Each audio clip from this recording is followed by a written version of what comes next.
Maj, Eva in Katarina imajo torbe pripravljene, saj je čas za... šolo. Malčki so polno opremljeni. Pinčnika, copata, barvica, adidaska, svinčnika, flomastra, barvica.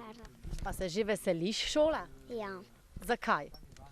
zato ker je v šoli fajn. Začetek šolskega leta je gotovo veselje v otroških očeh, a skrb v očeh staršev. V bistvu presenetilo me je kar velik finančni zalogaj. Cene so dokaj visoke. Velik zalogaj je torba s potrebščinami. Torba je nekje okrog 100 evrov prišla, šolske potrebščine pa tudi okrog 200 evrov. Še pred 2. septembrom so starši morali seči globoko v žep. Skoro od 300 do 350 evrov, tako okvirno, no. Sedaj pa še pridejo oblačila, copate. In glede na to, kakšni časi so trenutno v Sloveniji, je to kar dosti. Znesek je od šole do šole drugačen, saj Ministrstvo je dalo avtonomijo učiteljem, šolam, da se odločijo ali smatrajo, da potrebujejo poleg učbenika tudi delovni zvezek. tako se o seznamu potrebnega odloči ravnatelj šole. Na naši šoli smo letos uspeli, da smo v vsakem razredu šli za nakup delovnih zvezkov in pa ostalih potrebščin pod 100 evrov. K sreči si bodoči prvošolčki z izdatki ne razbijajo glave. S pripravljenimi torbami in željni znanja